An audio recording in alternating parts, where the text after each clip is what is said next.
Bueno, podemos aprovechar para hacer un resumen de... Estaría buenísimo, bueno, un resumen de lo que vimos hasta ahora. Un resumen improvisado, o sea, colaboren. Arrancamos, a ver qué les parece. El punto inicial que habíamos señalado era la transformación de la ecuación de ondas con transformaciones de coordenadas de Galileo. Habíamos visto que la ecuación de ondas no era invariante. La solución para ese problema, eso tenía que ver con por qué pensamos en la ecuación de ondas, porque las ecuaciones de Maxwell incluyen ecuaciones de ondas. Habíamos visto que ese fenómeno no era exclusivo de las ecuaciones de Maxwell, que aparecía en muchos otros fenómenos. Sin embargo, el hecho de no tener un medio de propagación hacía que este fuese un problema verdadero, ¿está bien? Y a partir de ahí, el camino que tomamos fue plantear los postulados de la relatividad especial, ver qué consecuencias tenía. Vimos que a partir de los postulados aparecían dos fenómenos que eran muy distintos a lo que habíamos visto en la física newtoniana. Teníamos la dilatación del tiempo y la contracción de las longitudes. De ahí leímos nuevas transformaciones de coordenadas, las transformaciones de Lorentz para las coordenadas, que vienen a sustituir a las transformaciones de Galileo y que tienen el límite no relativista, el límite de bajas velocidades. Uno recupera las transformaciones de coordenadas usuales. Estas son transformaciones de coordenadas de un sistema de referencia inercial a otro sistema de referencia inercial. ¿Está bien? Estudiando estas transformaciones de coordenadas, ¿cuál fue el paso siguiente? Bueno, de ahí pudimos leer, por ejemplo, cuál es la ley de adición de velocidades. Y algo muy particular de la ley de adición de velocidades es que hay una cota superior para las velocidades que está dada por la velocidad de la luz. Vimos, por otro lado, que esto era consistente con los postulados de la relatividad especial, de donde habíamos arrancado allá arriba, en el sentido de que la velocidad de la luz en el vacío es invariante en todos los sistemas de referencia inerciales. Y además, el paso siguiente, tratamos de darle una interpretación geométrica a estas transformaciones que evidencian un estatus para el tiempo muy similar al de las coordenadas espaciales. Y de alguna manera, si uno quiere formalizar ese estatus, lo que hicimos es introducir una generalización de los vectores y pensamos en algo que llamamos cuadrivectores, que viven en un espacio de 4 dimensiones, el espacio de Minkowski, en donde uno puede introducir la noción también de una distancia generalizada, ¿sí? Una distancia generalizada en donde lo que hay escondido atrás es un producto escalar distinto, que tiene un signo distinto para el tiempo y para las coordenadas espaciales. A partir de ahí, esto fue la primera clase, ¿no? Ahora hagamos una síntesis de la clase anterior. En la clase anterior dijimos, vamos a mirar los aspectos geométricos de esta construcción que tenemos. Entonces arrancamos con la noción de evento, está bien, es un punto en el espacio-tiempo. Armamos diagramas de Minkowski, está bien, en donde pusimos el eje temporal y el eje espacial. Hicimos una clasificación de entre eventos que están separados espacialmente o temporalmente, ¿sí?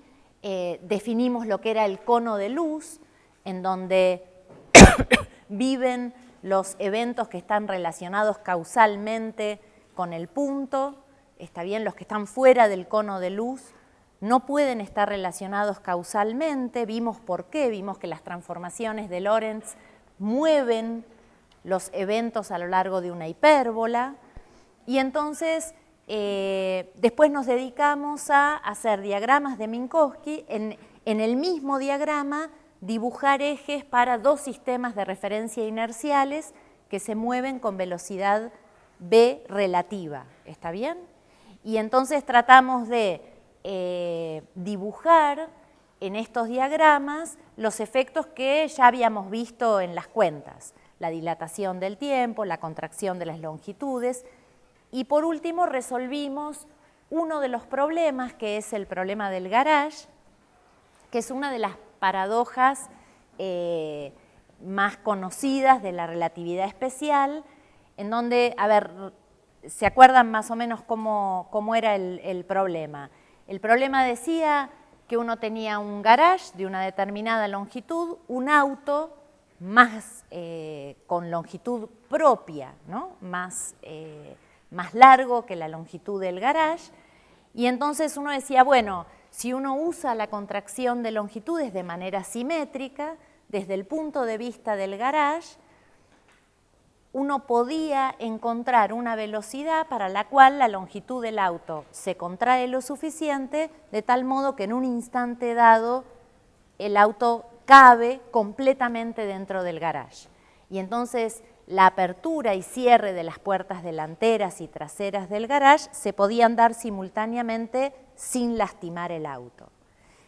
La paradoja venía que si uno ahora piensa el problema desde el punto de vista del auto, el que se contrae es el garage, con lo cual si la situación ya era complicada pensando comparando las longitudes propias, más complicada es todavía porque el garage es más chico todavía desde el punto de vista del conductor del auto.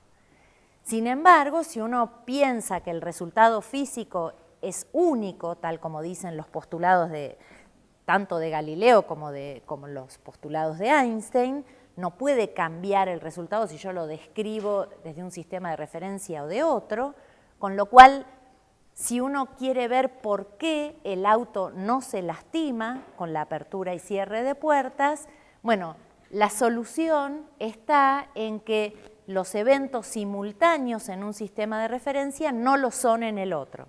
Desde el punto de vista del conductor del auto, el cierre y apertura de puertas no suceden al mismo tiempo, con lo cual le dan tiempo suficiente al auto para que asome la trompa lo suficiente como para que no golpee la puerta trasera la parte de atrás del auto. ¿Está bien?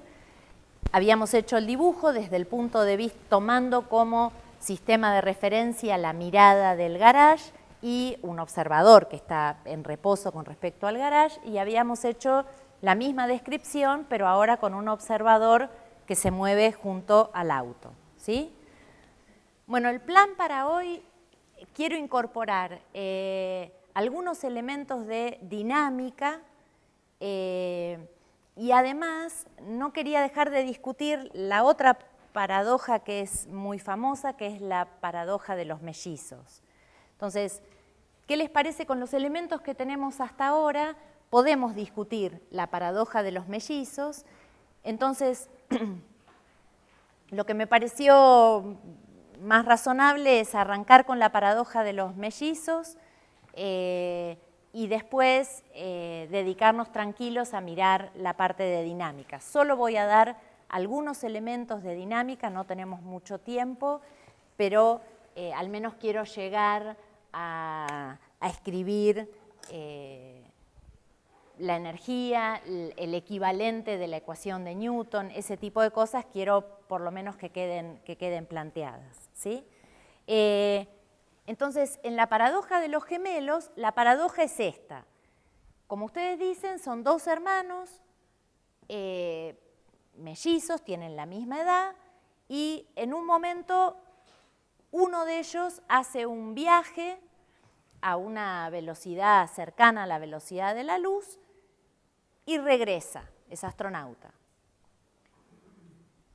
Nosotros sabemos que la relatividad lo que dice es que el tiempo se dilata cuando es visto desde un sistema de referencia en movimiento. Con lo cual, para uno de los hermanos es consistente, no es una paradoja, que el que viajó, ¿qué les parece? Desde el punto de vista del que se queda en la Tierra, ¿qué espera cuando el hermano regresa?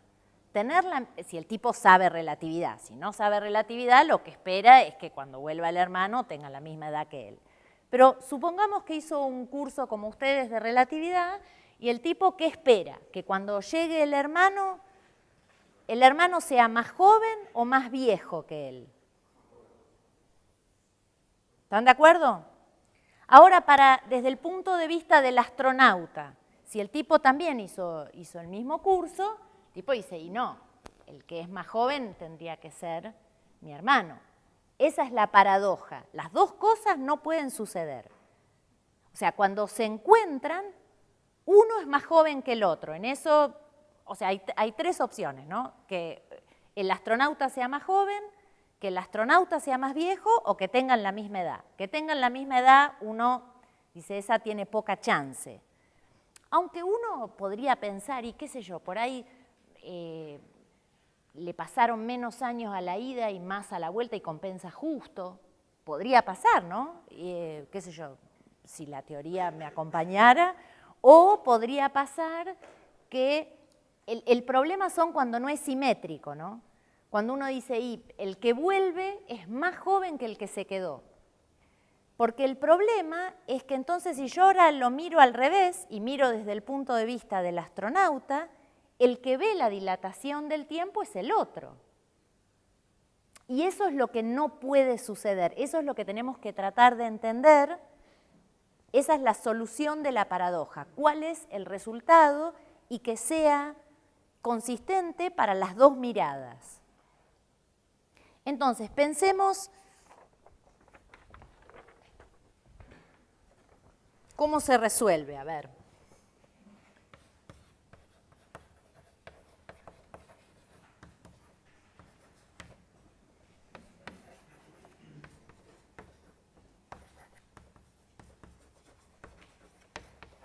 Nos estamos poniendo como gemelos o mellizos indistintamente. Entonces, la idea es así. Dos hermanos y los vamos a llamar, a los hermanos les vamos a poner nombres T y A.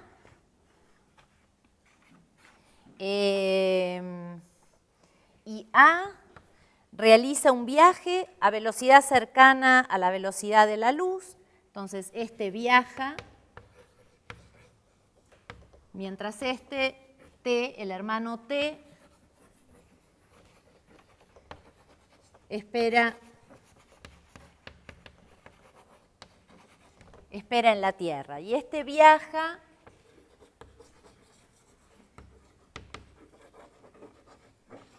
a una velocidad v cercana a la velocidad de la luz. ¿Sí? Y en particular vamos a decir que v es 0.8 c. Y viaja durante 3 años, medido en su reloj, ¿no? O sea, el astronauta y el hermano que se queda en la Tierra sincronizan los relojes, se despiden y el astronauta mira su reloj y viaja durante 3 años, de acuerdo a su reloj. A la misma velocidad, a velocidad constante, ¿sí? Y viaja 3 años y después toma otros 3 años en regresar a la Tierra. O sea que su reloj, cuando vuelve a la Tierra, dice 6 años. ¿Está bien? Entonces, vamos a poner acá A viaja durante 6 años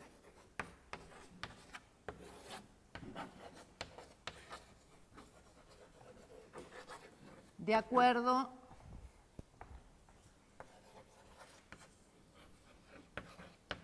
a su reloj. Es un reloj que él se llevó en la nave con él.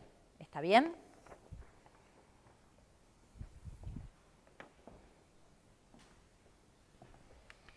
Y entonces, ahora nosotros sabemos cómo relacionar tiempos y entonces sabemos cuánto tiempo transcurrió. Si para el astronauta transcurrieron 6 años, la pregunta es cuántos años transcurrieron para el hermano que se quedó en la Tierra. Y entonces la cuenta que tenemos que hacer es, seguimos acá, 6, lo tenemos que multiplicar por el factor gamma, y esto nos da 10.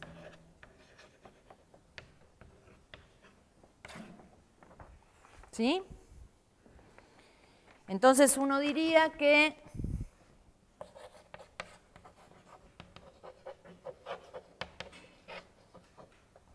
al finalizar el viaje,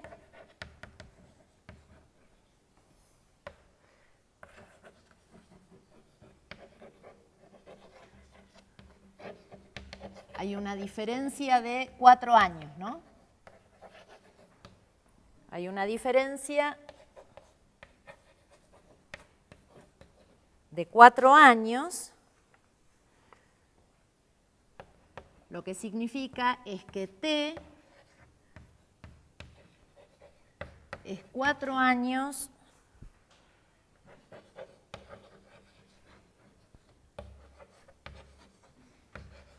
mayor que A.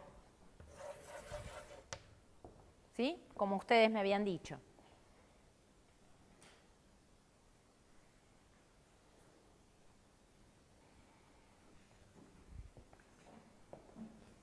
Ahora, el problema es que la paradoja que decíamos es que si el problema fuese absolutamente simétrico, esto no podría suceder porque T es 4 años mayor que A, pero desde el otro punto de vista uno diría al revés, que el que es 4 años mayor es el astronauta.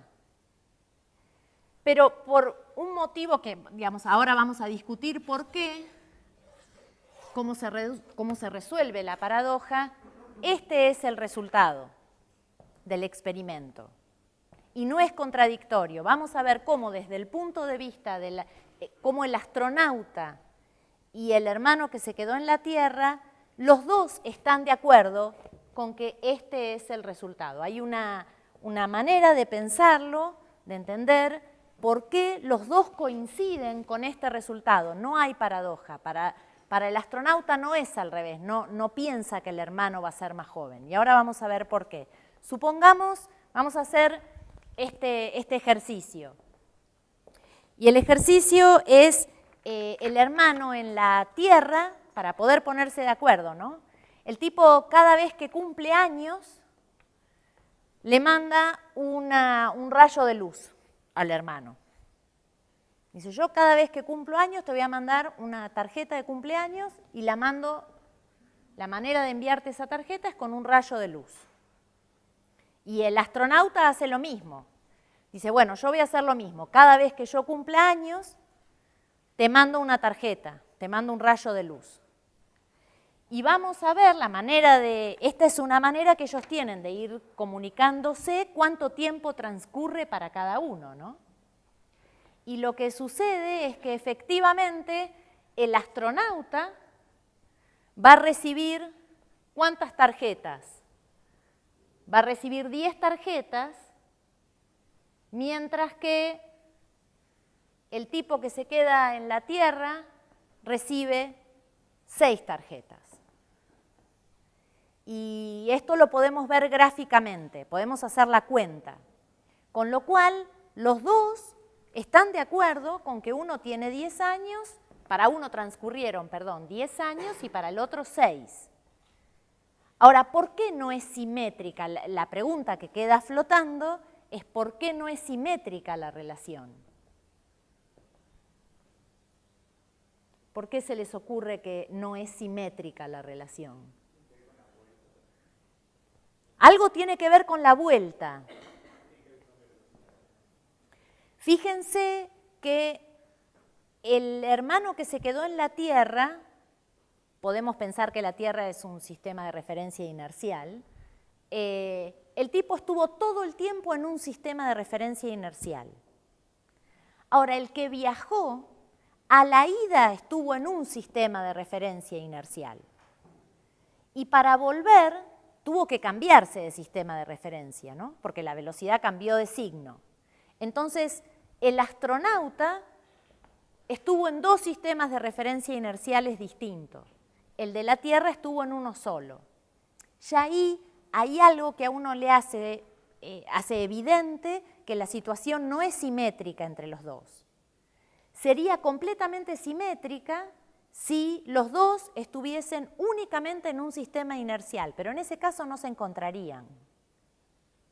Digo, si el hermano se queda en la Tierra y el astronauta viaja a velocidad v, alejándose de la Tierra, para que esté en un único sistema de referencia inercial, tiene que alejarse indefinidamente. Y entonces sí, la descripción sería absolutamente simétrica vista desde uno y desde el otro. Pero entonces no se encontrarían, ¿sí? Entonces, miremos este ejercicio que yo les proponía de las tarjetas de cumpleaños lumínicas. ¿Cómo se ve gráficamente? O sea, ¿cómo hacen los hermanos para ponerse de acuerdo en cuántos años tiene cada uno? Entonces, supongamos que este es el sistema de referencia del hermano que se quedó en la Tierra.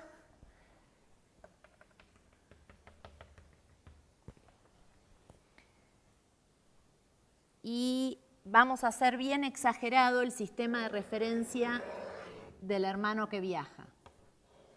Bien cerradito. Entonces, esto es X, esto es X', esto es CT y esto es CT', ¿sí? Son los 2 sistemas de referencia de la Tierra, este es el sistema Tierra y este es el sistema del astronauta. A la ida, ¿no? A la vuelta, ¿cómo lo tengo que hacer? Estos son 2 sistemas de referencia que se mueven con velocidad relativa v. Cuando el tipo vuelve, se mueven con velocidad relativa menos v, ¿no? Entonces lo tengo que abrir. Pero a ver si están de acuerdo con esto. La trayectoria, vamos a dibujar la trayectoria de el hermano que se queda en la Tierra. ¿Cuál es la línea de mundo? Bueno, el hermano que se queda en la Tierra está en el mismo lugar para todo tiempo, ¿no? O sea, vive acá el hermano que se queda en la Tierra. ¿Están de acuerdo? Transcurre el tiempo y el tipo está en el mismo lugar.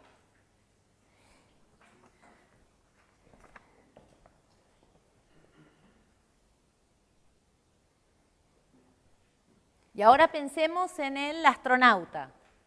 Dijimos que a los 3 años, de acuerdo a su reloj,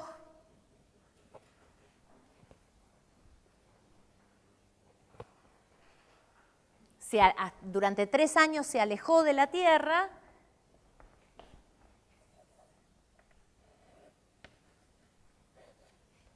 y voy a tratar de hacer algo simétrico y después, o sea, a tiempo 0 estaba acá, a los 3 años se alejó y en los 3 años siguientes regresó y volvió a la Tierra. ¿Estamos de acuerdo? ¿Y qué número es este que está acá? Hicimos la cuenta, 10, ¿no? Entonces déjenme poner un poco más prolijo.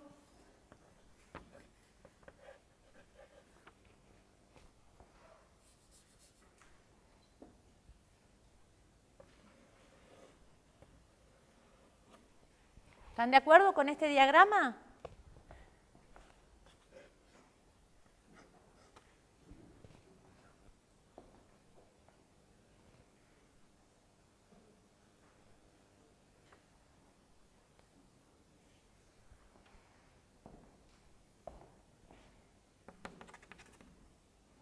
Esto es 5, ¿no? Y esto es un 3 sobre el eje temporal del astronauta. ¿Sí? Y ahora vamos a dibujar las tarjetas de cumpleaños que manda el hermano que se quedó en la Tierra. Bueno, las tarjetas son rayos de luz y las tengo que dibujar, tengo que dividir este intervalo en 10, con 10 tics, ¿no? Y a cada año tengo que dibujar un rayo de luz. Un rayo de luz que va a intersecar la posición, digamos, del astronauta. Y entonces miremos qué es lo que pasa.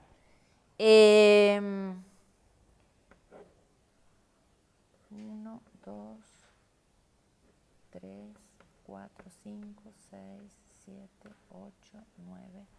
Supongamos que ahí tenemos, cada vez que son todos los cumpleaños del hermano que se queda en la Tierra, y ahora vamos a dibujar los rayos de luz. Tengo que dibujar líneas paralelas al rayo de luz que dibujé como referencia, ¿no? Entonces, el primero,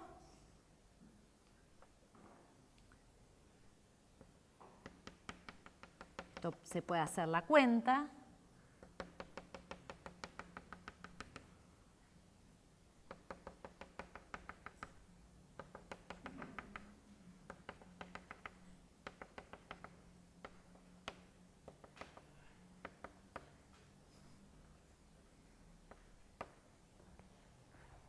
¿se ve el dibujo? No.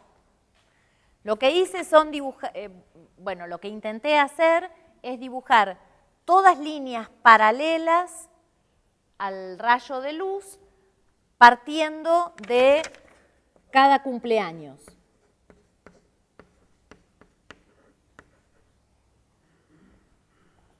¿Hasta dónde? Bueno, hasta donde me cruzo con la línea de mundo del astronauta. Y entonces fíjense que hay algo interesante, ¿no? Porque en los 3 primeros años del astronauta le llega solo una tarjeta. En cambio, a la vuelta le llegan todas las tarjetas juntas restantes, ¿no? El tiempo no es simétrico a la ida y a la vuelta. Se acumulan todos los cumpleaños, el tipo mientras está volviendo, el hermano cumple años muy seguido. ¿Está bien?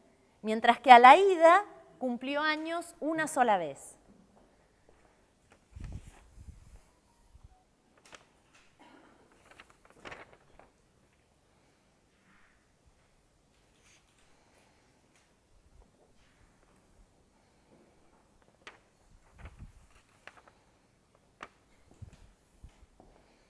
Y ahora miremos el esquema al revés. Fíjense que entonces el astronauta, cuando vuelve a la Tierra, sabe que el hermano cumplió años 10 veces, ¿sí? Y ahora miremos qué pasa con las postales que manda el astronauta. ¿Cuántas le llegan al...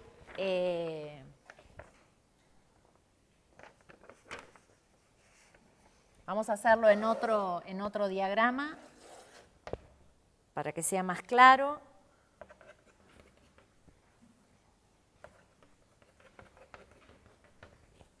Y de nuevo hacemos exagerado el diagrama y ahora nos dibujamos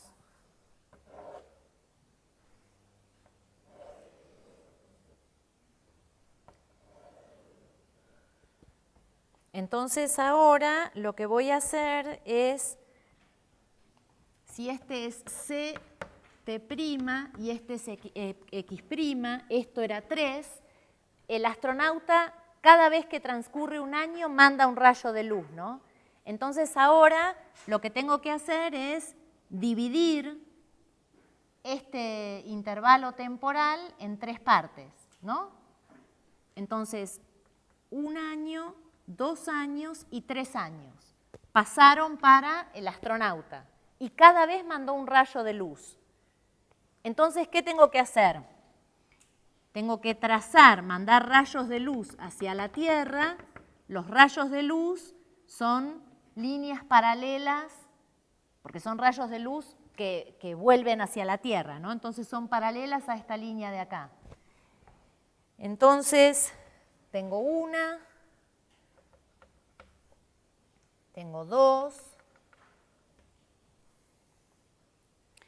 y tengo la tercera. Me salió fea, ¿no? Ahí. ¿Están de acuerdo?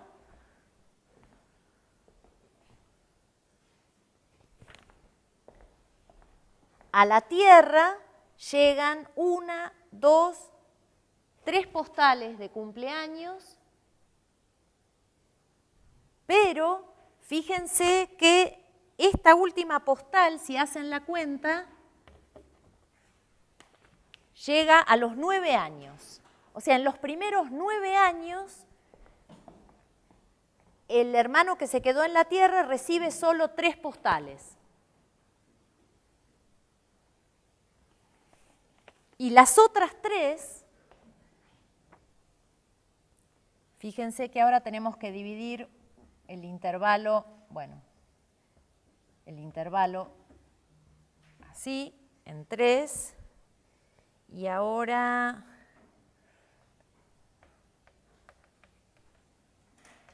estas quedan apretaditas.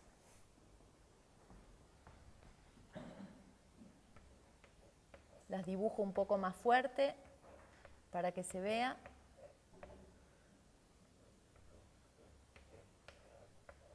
Ahí está.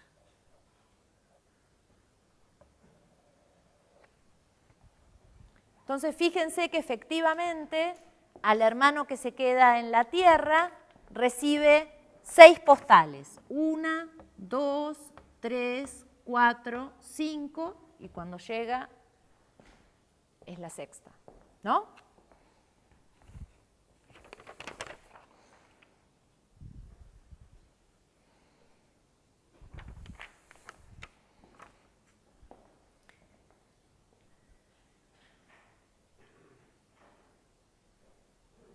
Con lo cual, con este sistema de postales lumínicas, los hermanos pueden estar de acuerdo y saben cuánto tiempo transcurrió para cada uno. El problema no presenta, no es un conflicto esto, que el tiempo transcurrido sea distinto para cada uno, porque en realidad la situación no es simétrica entre los gemelos. Uno estuvo en un sistema de referencia inercial todo el tiempo, mientras que el otro se mudó de un sistema de referencia a otro sistema de referencia. ¿Sí? Hay 2 sistemas de referencia para uno de los dos, mientras que hay uno solo para el que se quedó. Hay muchas maneras de entenderlo. Uno puede, por ejemplo, hacer este juego. Decir, ¿pero cómo? Instante a instante. Yo podría tratar de cada punto de la vida del hermano que se quedó acá, asociarla con un punto de la vida del hermano que va viajando. Uno podría tratar de hacer este juego, ¿no? De decir, bueno, a ver, voy a relacionar cada uno de estos puntos con algún punto de la vida del astronauta. Y entonces el tiempo transcurrido tendría que ser el mismo, porque punto a punto voy tratando de hacer ese juego. Bueno, lo que sucede es que hay una cantidad de puntos de la vida del hermano que se queda en la Tierra que no tienen correlato, que se pierden en la línea de mundo del hermano que viaja. Una pregunta. Sí. ¿Por qué sería que las líneas, por ejemplo las de la derecha, son así inclinadas y no podrían ser... claro, ¿por qué? ¿Cuál es el ángulo de inclinación en donde vuelven las líneas punteadas? Estas son paralelas, viajan a velocidad c, con lo cual tienen que ser líneas que tienen 45 grados, son líneas de luz. Y las líneas de luz no tienen otra alternativa que viajar a esta velocidad, sí, son todas paralelas a esta. Y las dibujo así, las dibujo con esta pendiente así y no apuntando para el otro lado porque vuelven a la Tierra, ¿no? Mientras que estas las dibujo paralelas a este rayo de luz porque el tipo las manda desde la Tierra hacia, alejándose, digamos, de la Tierra. Entonces, en cambio, estos rayos de luz viajan hacia la Tierra y estos se alejan de la Tierra. ¿Está bien? Pero las dos son paralelas a los rayos de luz que uno dibuja ¿no? las líneas de luz. ¿Sí? Lo que es importante acá, otra cosa que es interesante, que es consistente en la teoría, es, fíjense que acá lo que estamos comparando son tiempos propios, ¿no? Son tiempos propios entre dos puntos fijos. Si tomamos este evento y este evento, entonces estoy mirando dos trayectorias posibles entre dos eventos. Y lo que estoy diciendo es que esta trayectoria, y de hecho se puede probar, esta trayectoria que une los dos eventos es la trayectoria que maximiza el tiempo propio. O sea, un observador que viaja con un reloj en la muñeca siguiendo esta trayectoria mide el tiempo más largo posible que cualquier otro observador con reloj en su muñeca haciendo cualquier otra trayectoria, y eso uno lo puede probar. Es integrar el d tau, tau es el tiempo propio, si uno hace esa integral del d tau a lo largo de distintas trayectorias en este espacio, uno puede ver que la trayectoria de mayor tiempo propio es esta, y es lo que uno está viendo en el problema de los gemelos. ¿Sí?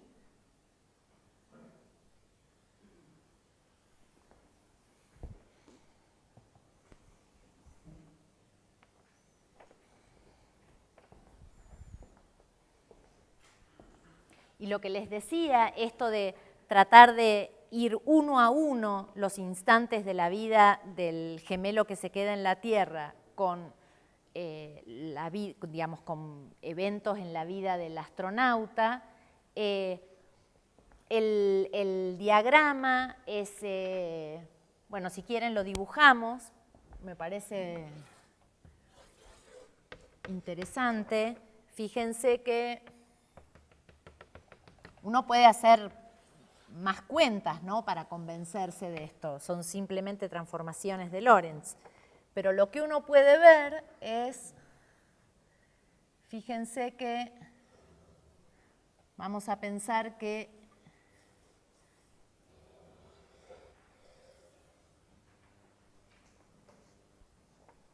estas son las líneas de mundo y ahora dibujo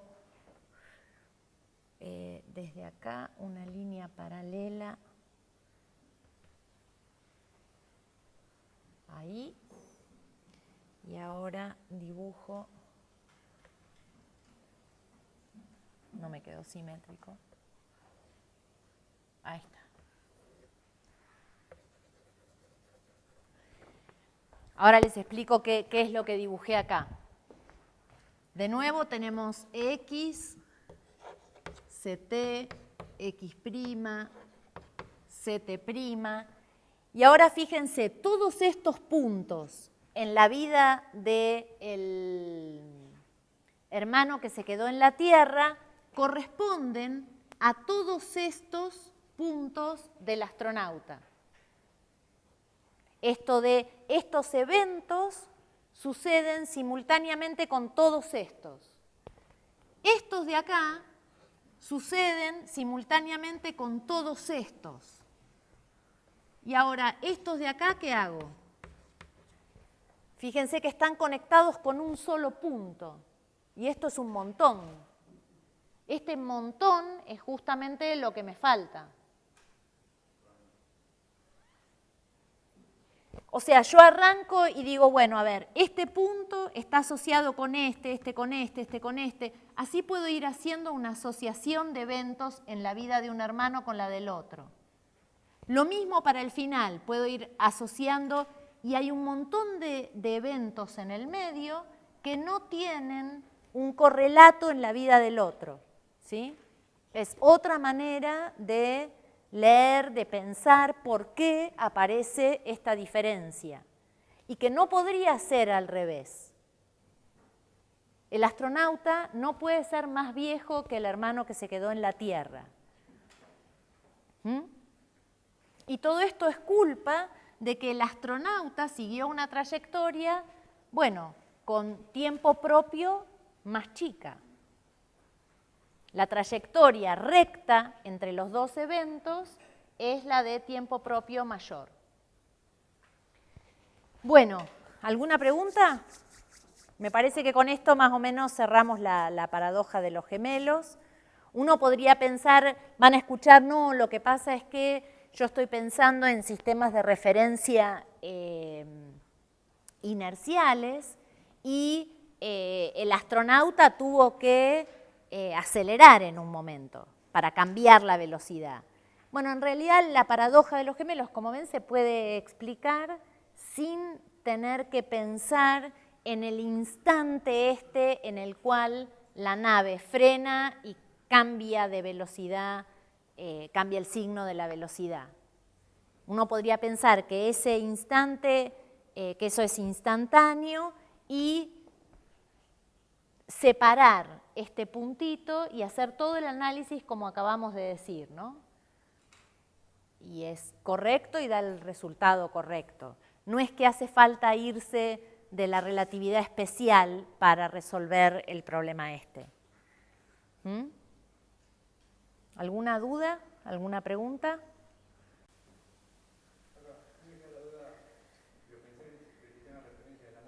Sí. ¿Y por qué dijo que no? Que como siempre está aquí en la nave, que cambió de velocidad que está en la Tierra, entonces, ¿por qué no está atravesando?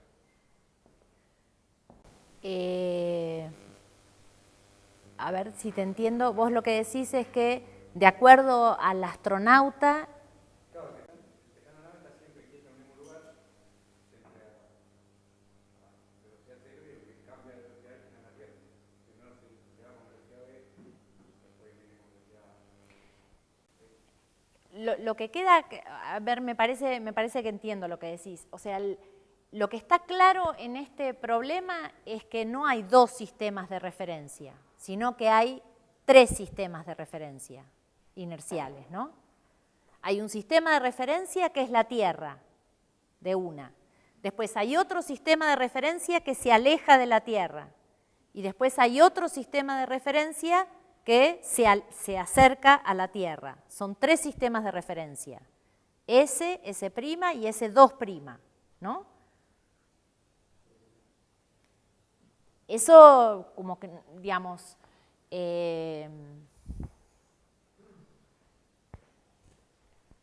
hay un sistema de referencia que está pegado a la Tierra, otro sistema de referencia que va con la nave alejándose y un tercer sistema de referencia que está pegado a la nave acercándose.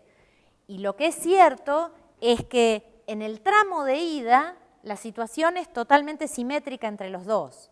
En el tramo de vuelta la situación también es totalmente simétrica. El problema es cuando juntás las dos cosas. Para que estos tipos se encontraran, justamente tenés que dar vuelta a uno de los sistemas de referencia, porque si no, no se vuelven a juntar nunca.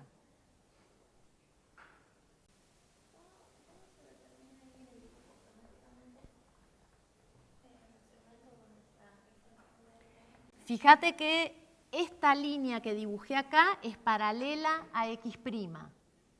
Y esta otra sería paralela a X2', digamos, el X2' lo tendría que dibujar acá a partir de, fíjate que no estoy dibujando el sistema de referencia que tiene los ejes abiertos, porque la vuelta está sobre C, digamos, este es el eje CT2', ¿no? Que es donde se produce la vuelta. Entonces, esta rayita de acá es paralela a X2', ¿sí? Esa es la construcción.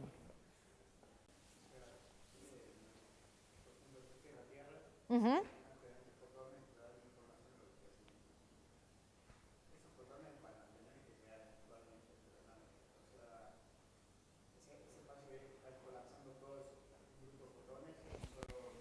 Claro, ese es el problema, que todo lo que o sea, todos estos eventos están unidos con un solo punto en la vida del astronauta. Y, digamos, esa es una manera de entender, porque no es homogéneo cómo transcurre el tiempo, por eso lo vemos acá, ¿no? Fíjate que en los primeros 3 años del astronauta, el tipo recibe una sola postal, o sea, transcurrió 1 año para el tipo que se quedó en la Tierra y transcurrieron 3 para el astronauta. Cuando empieza a volver, le llegan las otras 9 postales.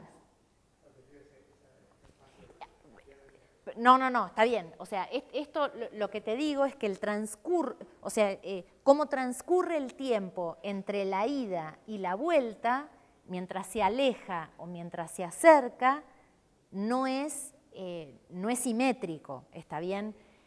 Ahora, eso desde este punto de vista. Desde acá yo diría, bueno, mientras el astronauta se va alejando, yo puedo hacer una conexión de todos estos eventos con algún evento de acá.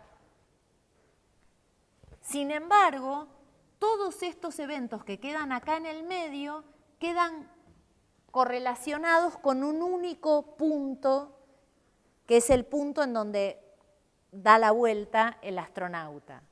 Es una manera de entender por qué el tiempo no transcurre de la misma, digamos, por qué no tengo un correlato de simultaneidad entre eventos en la vida de uno y la vida del otro.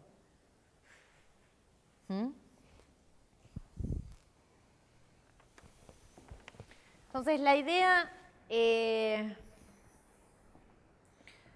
vamos a seguir un camino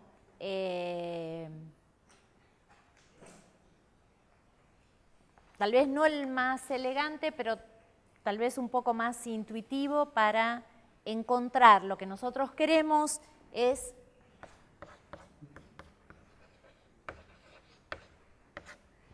encontrar un equivalente de la ley de Newton que funcione bien en relatividad, ¿sí? Y entonces, si queremos un equivalente de esta relación, fíjense que esta es una relación entre vectores, ¿no? Y el escalar que vincula estos dos vectores es la masa, ¿no? Entonces, la idea que nosotros queremos, que vamos a seguir, vamos a buscar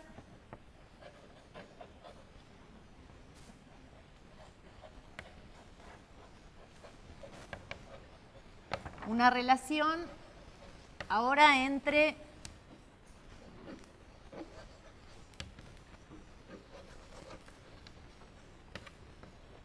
cuadrivectores, ¿sí? Que son las cantidades que aparecen naturalmente en relatividad. Y lo que sí le voy a pedir a esta relación es que en el límite de V mucho más chiquita que C, recuperar la ley de Newton. La relación entre fuerza y aceleración por una constante que es la masa, por un escalar.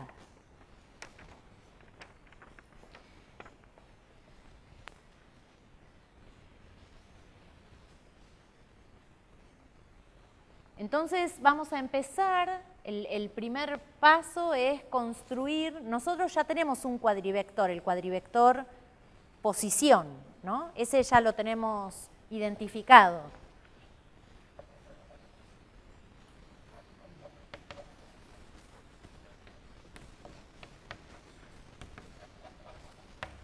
El cuadrivector posición tenía como primer componente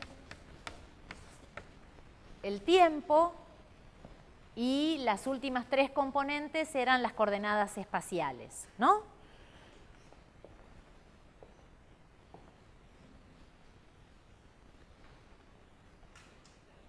Fíjense que esto tiene las unidades correctas, ¿no?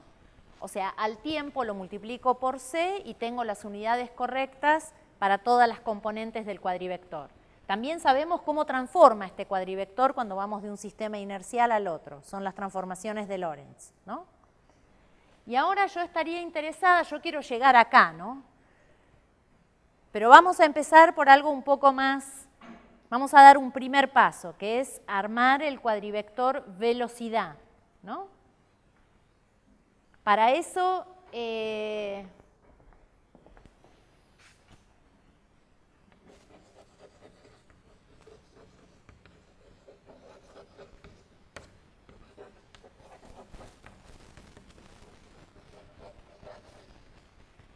¿cómo se les ocurre que uno podría armar un cuadrivector velocidad?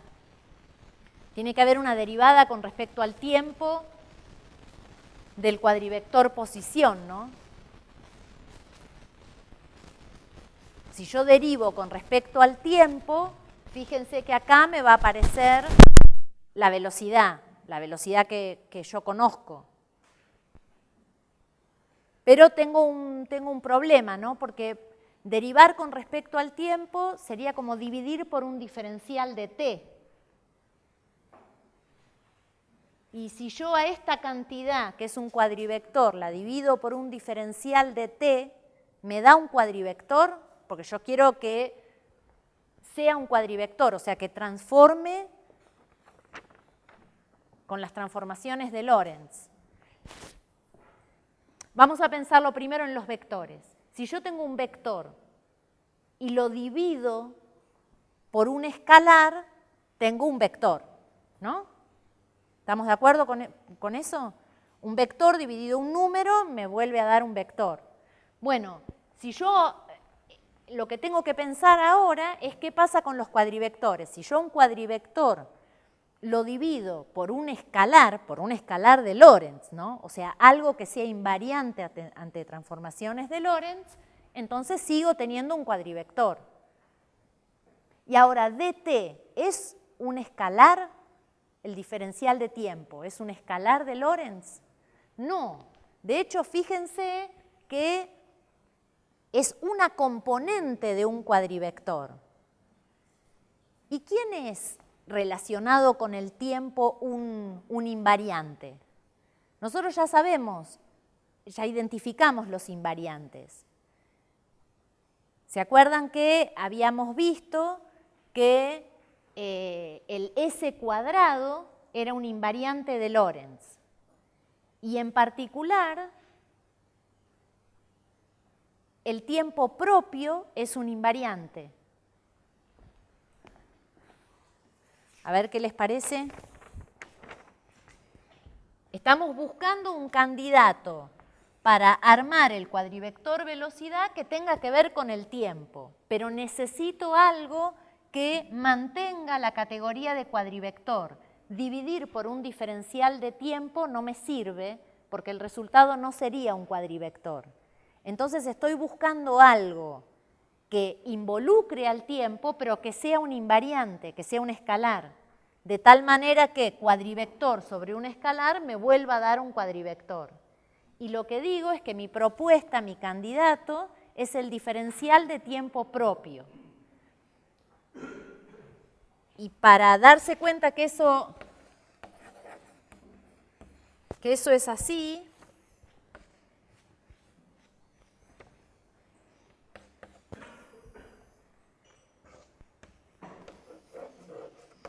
basta recordar la expresión que nosotros teníamos para el S cuadrado. ¿Se acuerdan que el S cuadrado era la componente temporal al cuadrado menos el cuadrado de las componentes espaciales? En particular, el tiempo propio se define con delta x igual a 0, ¿no? Es esto de acá. Esto sería una especie de ds cuadrado. ¿Está bien? Y ese es invariante, con lo cual el diferencial de tiempo propio es un buen candidato, porque es un invariante de Lorentz. ¿Están de acuerdo? Y ahora con esta relación, yo puedo ver cuál es la relación entre el diferencial de tiempo propio y el diferencial de tiempo.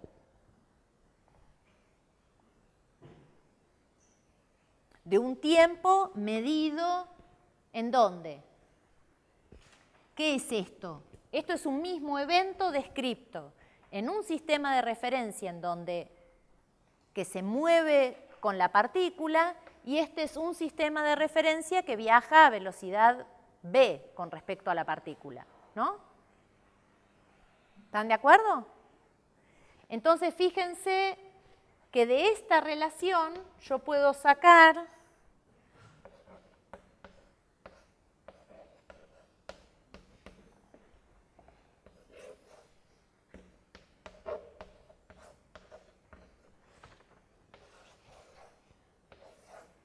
esta relación, la leí de acá.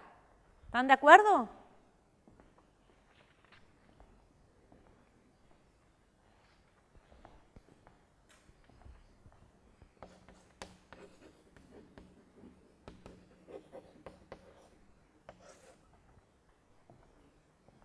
¿Sí?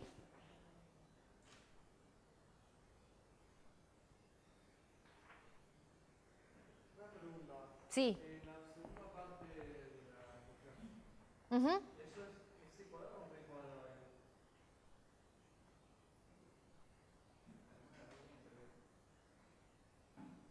¿Acá? C cuadrado, ¿no? Porque el cuadrivector es C, T, X. Entonces es esto al cuadrado más o menos, digamos, si a este le pones negativo, al otro le pones positivo.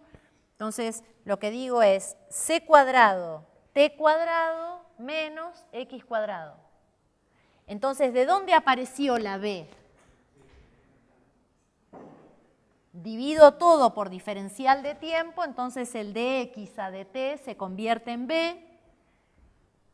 Como dividí por diferencial de tiempo, esto se me hizo un 1, que es este 1 que está acá. Acá me quedó de tau a dt. El c cuadrado lo pasé para el otro lado, entonces este que era un 1 sobre c cuadrado quedó en 1 y así. ¿Está bien? Perdón, esto era c cuadrado, al dividir por c cuadrado se transformó en un 1.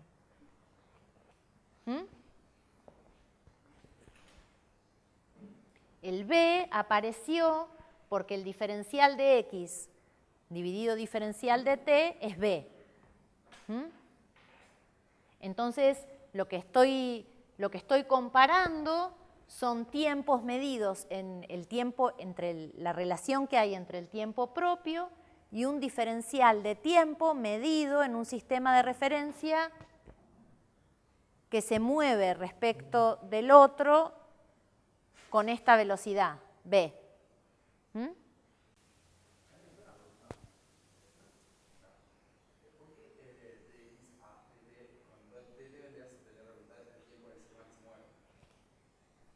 Sí.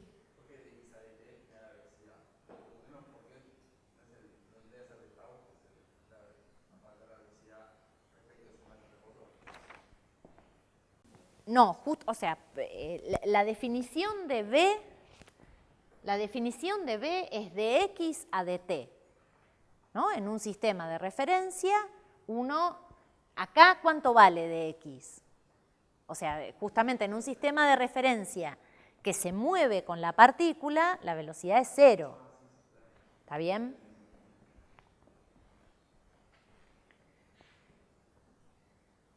Pero lo interesante es que si yo ahora al cuadrivector posición lo divido por un diferencial de tau, que es mi invariante, obtengo un cuadrivector. Yo estoy tratando de construir el cuadrivector velocidad. Obviamente, yo sé la respuesta, sé que esto anda, pero en principio, si uno no supiese la respuesta, ¿qué es lo que uno tiene que hacer? Probar, ver que efectivamente, cuando la velocidad es mucho más chica que la velocidad de la luz, uno recupera, ¿no?, la expresión, una expresión que sirva para construir, por ejemplo, el impulso. O sea, estamos haciendo un camino, construyendo las cosas y buscando consistencia. Hay otra forma de encontrar las ecuaciones, pero me parece que esta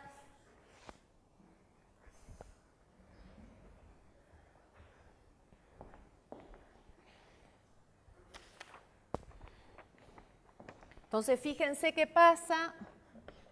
Déjenme ponerle al cuadrivector un índice, mu, está bien, que puede valer 0, 1, 2 y 3, que indica las componentes del cuadrivector, ¿no?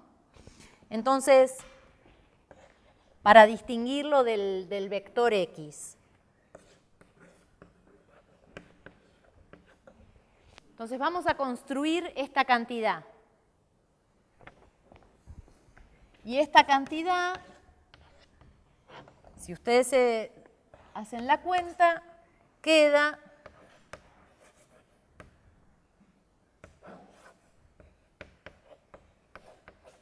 hay que tener un poquito de paciencia para hacer la cuenta.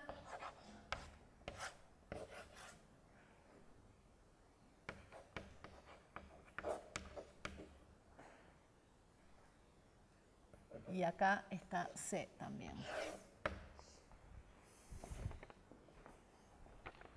¿Están de acuerdo? El diferencial de x mu es C de t y de x. Al dividir por C diferencial de tau, lo que queda es esto de acá. Esto se va. Y lo que quedó acá es simplemente gamma, ¿no? Es 1 sobre la raíz.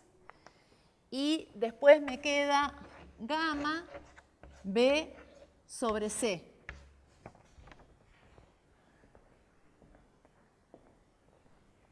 Esto por construcción es un cuadrivector. ¿Qué significa que sea un cuadrivector? Que yo le puedo aplicar las transformaciones de Lorentz. Transforma con las transformaciones de Lorentz, ¿está bien? Y a esto lo voy a bautizar B mu.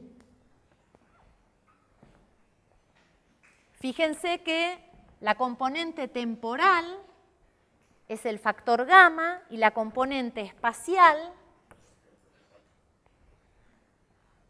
tiene la velocidad adentro, tiene el factor gamma, tiene C y la velocidad.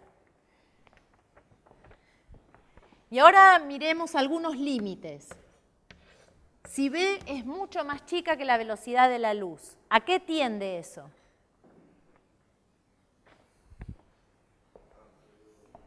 ¿El gamma a cuánto tiende cuando B es más chiquita que C? Esto se hace 0 y el gamma tiende a 1, ¿no? ¿Están de acuerdo?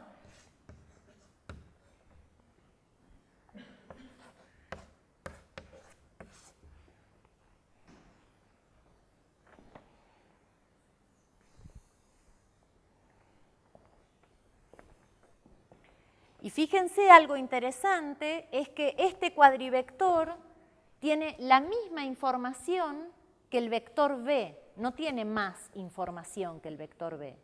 Lo único que está distribuido entre las componentes temporales y espaciales de tal manera que tenga una buena ley de transformación para la relatividad especial. O sea, transforma bien con las transformaciones de Lorentz.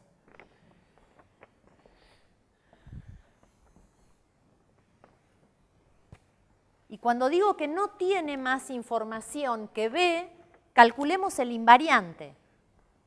¿Cómo se calcula el invariante asociado a este cuadrivector? Agarro la componente espacial, la elevo al cuadrado y le resto el cuadrado de las componentes espaciales, ¿no? Nosotros vimos que eso es un invariante de Lorentz. Esa cantidad, yo a este cuadrivector le puedo hacer transformaciones de Lorentz. Ahora, lo calcule en un sistema de referencia o en otro, yo sé que hay una cantidad que es invariante, que es tomar esto al cuadrado y quitarle el cuadrado de las componentes espaciales. Eso es invariante ante transformaciones de Lorentz. ¿Y cuánto da ese invariante? Fíjense que si yo hago b cuadrado, esto va a ser b0 al cuadrado menos módulo de b al cuadrado. ¿Están de acuerdo que ese es el invariante? Tomar la componente espacial, le puse un 0 para designar que es la componente espacial, al cuadrado y le quito el cuadrado de las componentes espaciales. ¿Y qué da esto? Si hacen la cuenta, esto da gamma cuadrado menos gamma cuadrado beta cuadrado.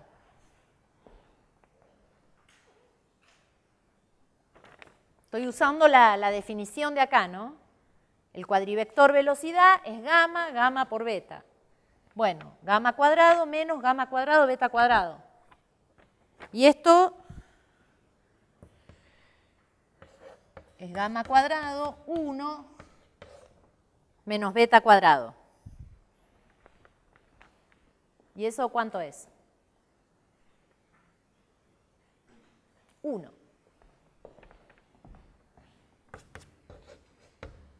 O sea, la componente temporal y la componente espacial no son independientes una de la otra. Hay un vínculo entre las dos. Por eso el invariante es un número. ¿Sí? Esta cuenta la estoy mostrando para decir que el cuadrivector velocidad no tiene más información que la que tiene el vector velocidad. No hay nada nuevo. De hecho, el invariante vincula la componente temporal con la espacial a través de un número. Entonces, tenemos el cuadrivector posición, tenemos el cuadrivector velocidad,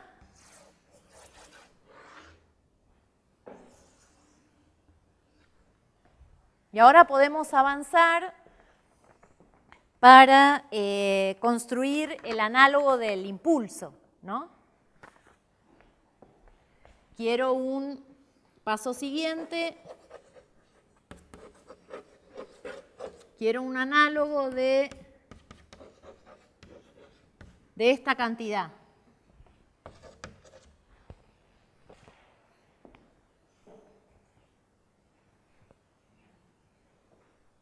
¿Y cómo les parece que se puede hacer?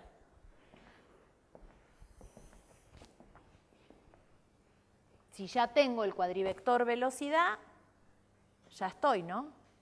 Porque puedo extender esta relación a cuadrivectores y a ver si funciona.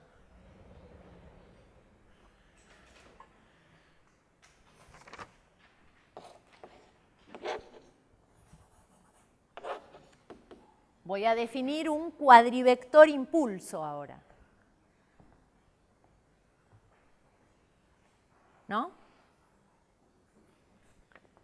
Entonces voy a definir un cuadrivector impulso y para tener bien las unidades voy a agregar C en la definición. Y esto va a tener una componente temporal y una componente espacial, ¿no? El C lo agregué para que me den bien las unidades. Uno podría probar sin el C y al final decidir agregarla para que el límite, para que las unidades de la componente espacial y temporal tengan un significado físico más fácil de interpretar.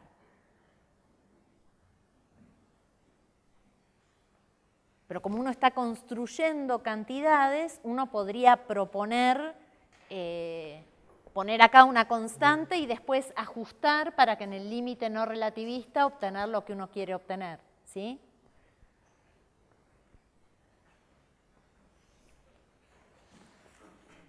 Y bueno, ahora es cuestión de, donde dice B mu, reemplazar por lo que ya tenemos armado y ver qué nos queda.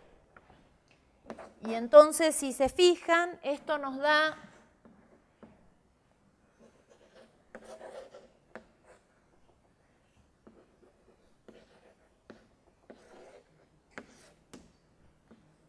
esta es P0 y esto es P. ¿Están de acuerdo con eso? Lo único que hice es sustituir.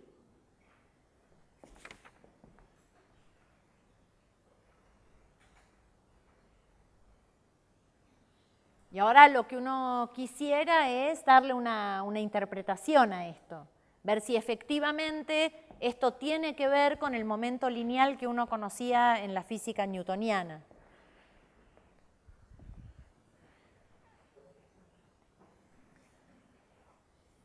Un adelanto, porque uno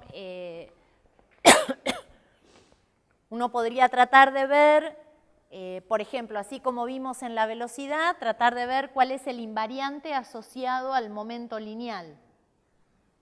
Y, por ejemplo, eso da, esa es una cuenta ¿cuál es el invariante asociado? Bueno, tengo que calcular P cuadrado, ¿no? Y eso es P0 al cuadrado menos P cuadrado. Esto hagan la cuenta, se las dejo para ustedes.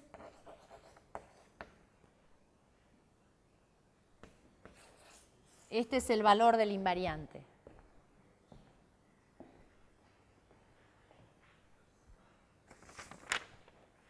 Fíjense que o sea, tiene un significado fuerte, ¿no? El invariante, porque es una cantidad que no depende del sistema de referencia, ¿sí? Mientras que el invariante de la velocidad no me decía nada, ¿no? Porque me dio 1.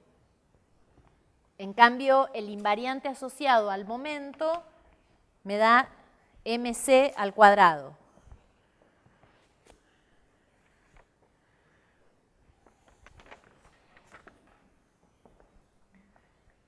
Entonces, lo que estamos definiendo acá sería el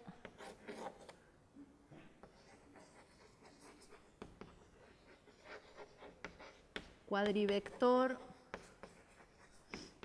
impulso asociado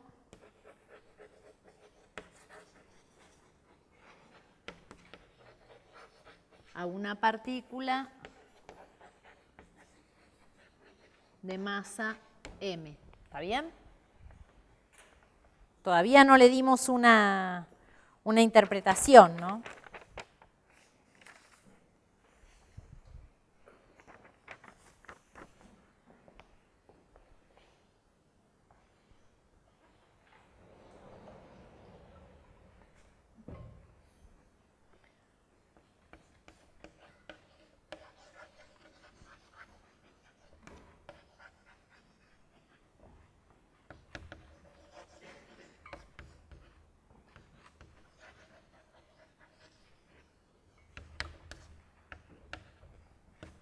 Nos falta una interpretación para P0, que es mc sobre la raíz, y para P, que es mb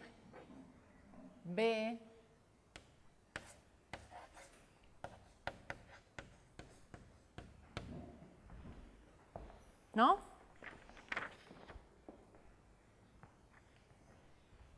Fíjense que lo que estuvimos haciendo es una cosa muy ingenua, ¿no? Yo tengo una construcción del cuadrivector posición. Del cuadrivector posición quiero construir un cuadrivector que esté asociado a la velocidad, un cuadrivector velocidad. Para eso no puedo usar el diferencial de tiempo porque no es un escalar de Lorentz. Lo que puedo usar es el diferencial de tiempo propio.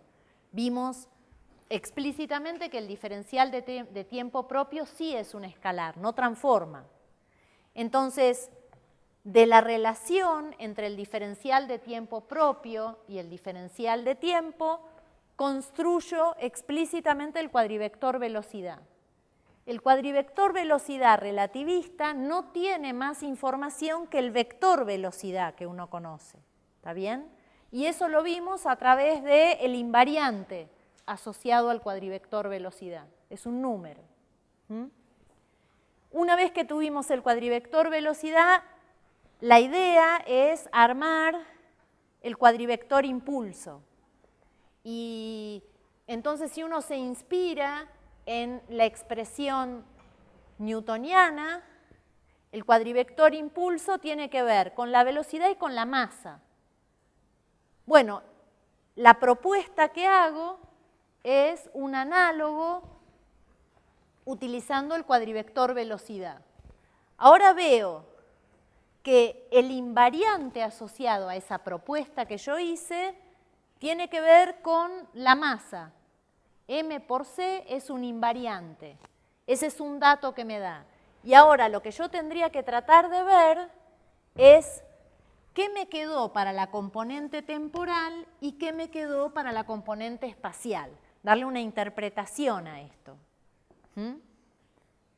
Porque después lo que voy a querer usar es que el impulso lineal, en ausencia de fuerzas, es una cantidad que se conserva. Quiero reescribir las leyes de Newton. Si la fuerza es 0, entonces el impulso se conserva. Por ejemplo. Hagamos un intervalito ahora y después seguimos con esto. Entonces, estamos con la construcción de cuadrivectores. Un comentario, ¿no? Que ya varias personas me preguntaron por qué en la definición del cuadrivector velocidad divido por C, con lo cual me queda sin unidades, ¿sí? Cuando uno después restituye las unidades para definir el cuadrivector impulso. Bueno, esta es una elección que uno puede hacer. C es un invariante, ¿sí? Con lo cual uno puede a cualquier cuadrivector multiplicarlo por un escalar o dividirlo por un escalar que sigue siendo un cuadrivector. ¿Cuál es la definición de cuadrivector velocidad que uno esté usando? Alcanza con definirlo de entrada de una manera y después la misma construcción se puede hacer sin haber dividido acá por C. ¿Está bien? Entonces, lo que decíamos, habíamos terminado antes del intervalo, lo que decíamos es que lo que tendríamos que hacer ahora es tratar de darle una interpretación a este cuadrivector impulso, ¿no? A la parte temporal y la parte espacial. Uno espera que la parte espacial esté relacionado con el análogo no relativista P igual M por B, relación entre vectores, Y la parte espacial es un poco más una incógnita, a ver qué es lo que apareció ahí con esta construcción. Entonces vamos a concentrarnos primero en la parte temporal, ¿sí? Que es sobre la cual tenemos menos intuición porque no tenemos el análogo no relativista a mano. Y para darle una interpretación, algo que uno puede hacer es ver cuál es el límite de esta expresión cuando la velocidad es mucho más chiquita que la velocidad de la luz, ¿no? Y si hacemos ese ejercicio, lo que voy a hacer es, voy a multiplicar por c a la componente temporal y voy a hacer una expansión en potencias de b sobre c. Está bien pensando que b sobre c es un número mucho más chiquito que 1. ¿Está bien? Y eso lo que resulta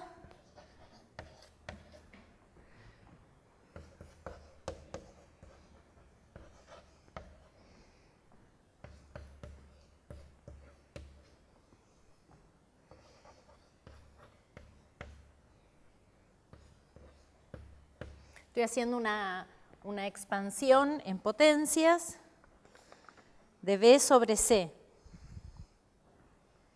Y ahora fíjense que lo que apareció acá es lo que uno conoce como energía cinética, ¿no?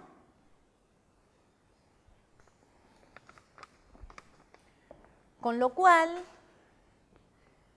hacer una identificación de esta cantidad con la energía es una identificación natural, ¿no?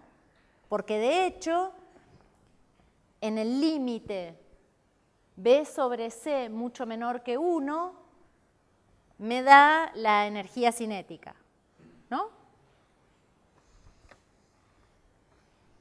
Entonces, voy a hacer una identificación con la energía de esta cantidad.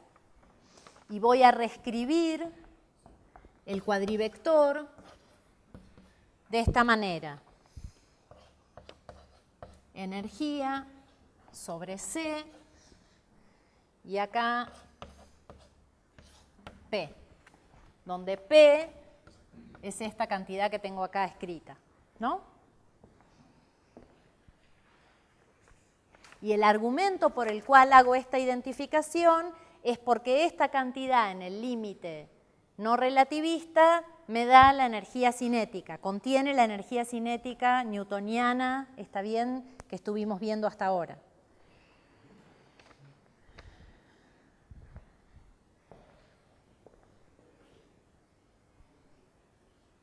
Y ahora, fíjense que con esta incorporación de esta definición de energía, voy a reescribir el invariante que yo ya había calculado acá arriba, que era c cuadrado m cuadrado. Y entonces,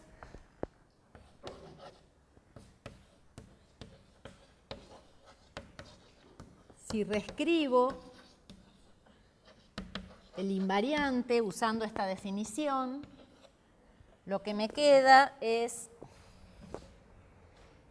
a ver si están de acuerdo, E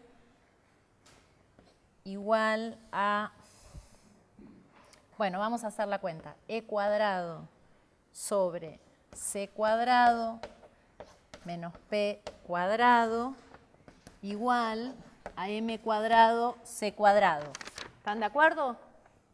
¿No? Es esto mismo que tenemos acá escrito, pero en donde ahora usé que E lo identifiqué con C por la componente temporal del cuadrivector. Y de acá lo que obtengo es una relación para la energía en función del impulso P. Y eso me da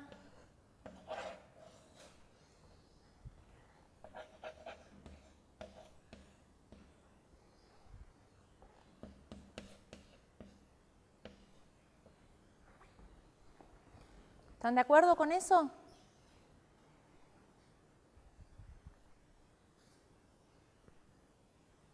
Y ya casi estamos a punto de escribir E igual a mc cuadrado.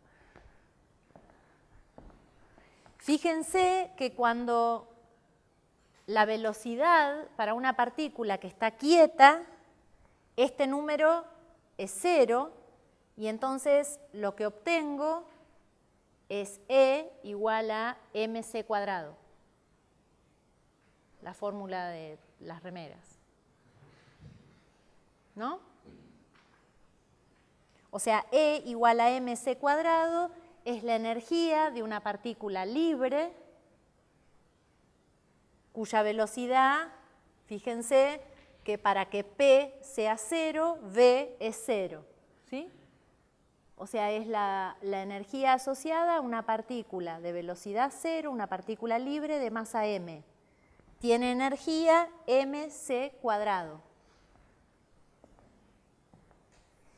Y uno diría, ¿esto es algo nuevo con respecto? O sea, ¿cuánto vale la energía de una partícula libre con velocidad 0? Fuera de la relatividad especial, en mecánica clásica. 0. Una partícula libre, no hay ningún potencial, no tiene energía cinética, la energía vale 0. Bueno, acá hay una energía asociada al estado de reposo, que tiene que ver con mc cuadrado. Uno diría, bueno, pero es una constante.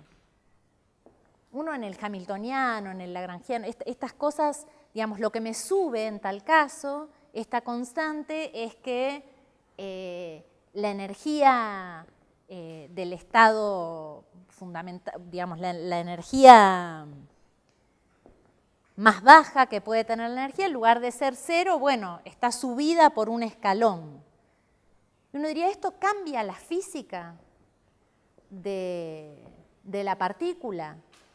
Y uno podría pensar que no, que simplemente correr el 0 de la energía. Sin embargo, en los problemas, como esta cantidad aparece dentro de un cuadrivector, y esta es la razón, ¿no? Porque si la energía estuviese por un lado y el impulso por el otro, decir que la energía está corrida, la energía de reposo está corrida en mc cuadrado, tal vez no tendría una trascendencia, ¿no? Porque es simplemente un corrimiento de la energía. El problema es que esto es parte de un cuadrivector. Entonces, cuando uno estudie problemas, por ejemplo, de choques, lo que se va a conservar es el cuadrivector, no el impulso solamente. Y entonces lo que puede haber es transferencia de la parte espacial a la parte temporal, y esta energía asociada al reposo puede traer resultados muy distintos a los que teníamos en la física newtoniana, ¿sí? Vamos a ver ejemplos de eso. Pero digo, si uno realmente trata de ser riguroso, el hecho de encontrar una energía asociada al estado de reposo no tendría por qué ser tan espectacular, digamos, como resultado, porque sería simplemente un cambio en el 0 de la energía. Es muy espectacular porque esta energía de reposo va a tener un rol muy importante cuando uno mire procesos de scattering, de choque entre partículas, y uno pida la conservación del cuadrivector impulso. Y pedir la conservación del cuadrivector impulso va a resultar en dos ecuaciones.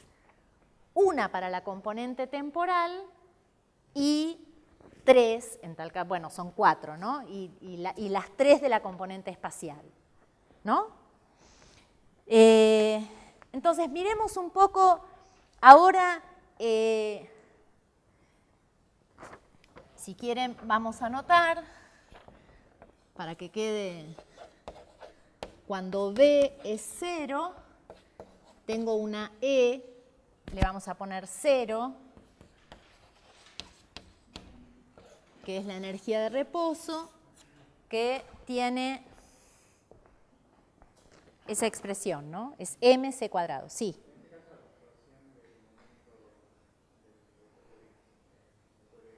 Sí. Claro, automáticamente decir que el cuadrivector impulso se conserva tiene una ecuación de conservación de la energía y una ecuación de conservación del impulso. Vienen las dos a la vez.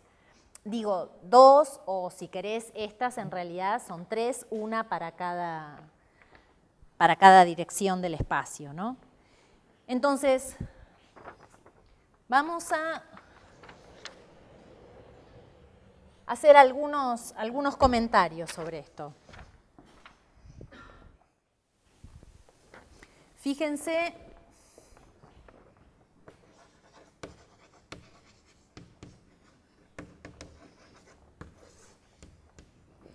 digo, límites, cuando digo comentarios, no voy a agregar nada más a la estructura, simplemente voy a mirar algunos límites interesantes, voy a mirar geométricamente esto en un diagrama de Minkowski, porque nosotros hasta ahora hicimos diagramas de Minkowski en donde dibujábamos el espacio-tiempo, ¿no? Yo ahora puedo hacer un diagrama de Minkowski asociado a el cuadrivector impulso, ¿no? Lo que digo es, déjenme hacer este dibujo y donde acá pongo E sobre C.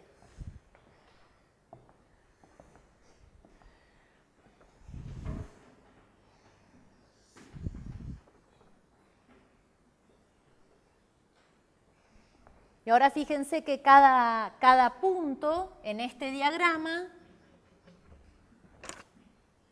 tiene coordenada espacial P y coordenada temporal E sobre C.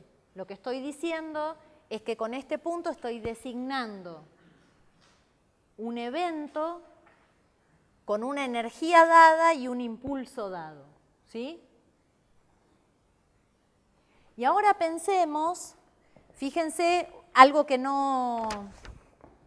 El primer comentario. Si uno se fija en esta expresión,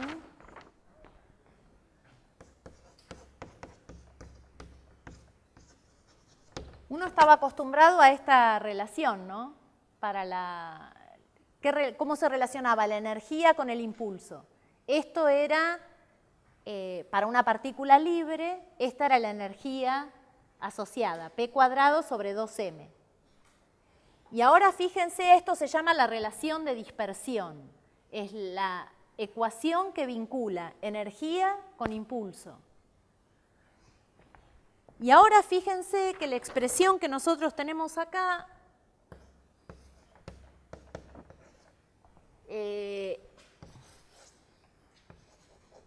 mc al cuadrado y tenemos el p cuadrado acá.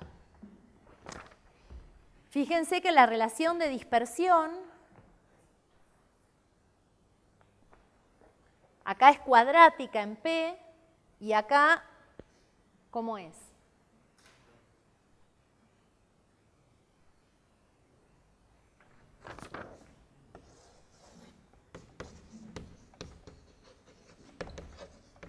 Tengo relaciones de dispersión distintas. Y ahora fíjense en particular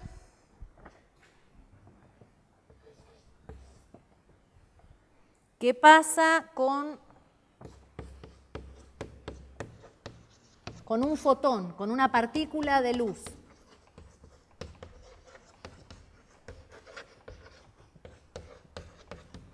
O sea, lo que estoy diciendo, estoy pensando en una partícula que se mueve a velocidad c. Y entonces, miren lo que queda. Si yo uso las definiciones que tengo acá, la relación, tengo P0 y tengo P, de esas dos relaciones, vamos a ponerles número. 1, 2. Fíjense que de 1 y 2, lo que puedo ver es que, a ver, P es E B sobre C cuadrado.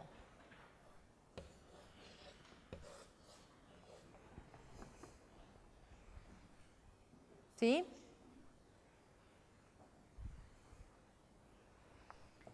Si B vale C, entonces lo que me están diciendo, lo que queda es que E es P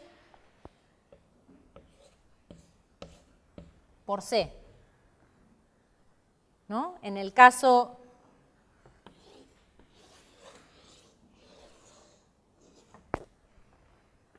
que yo tenga una partícula con velocidad c, la relación entre E y P es esta que está acá.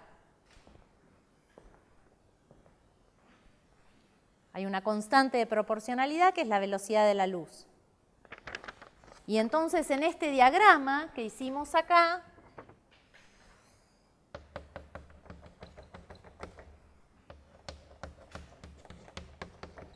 los fotones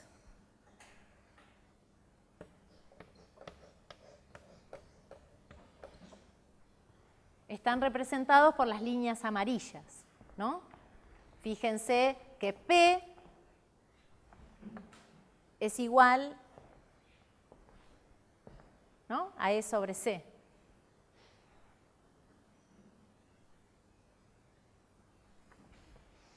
Y otra cosa interesante que sale de acá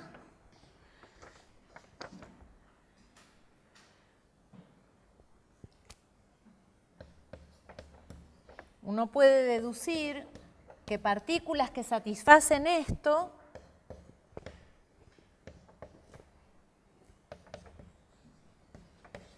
este era el invariante, ¿no? Estoy copiando el invariante. Si yo acá sustituyo E por P por C, lo que me queda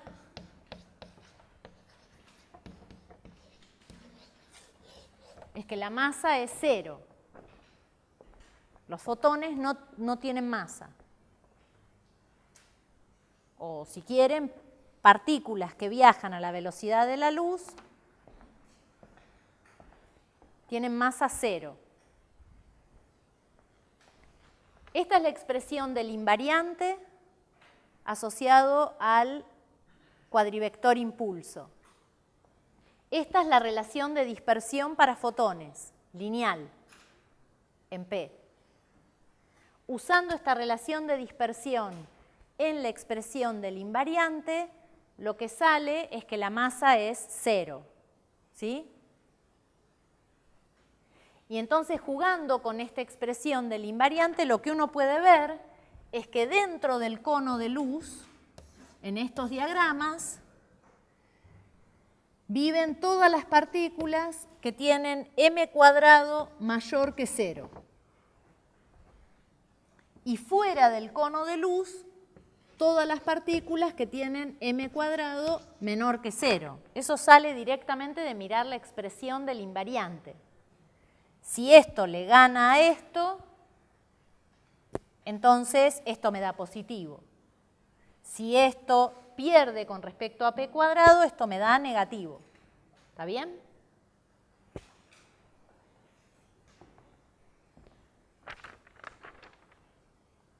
Fíjense que estas condiciones hacen físicas algunas partículas y otras no.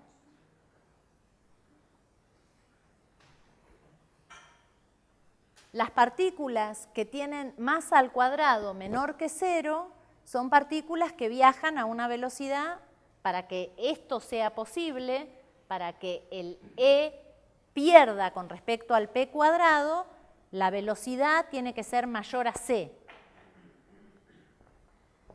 Estas tienen velocidad mayor que c y estas tienen velocidad menor que c.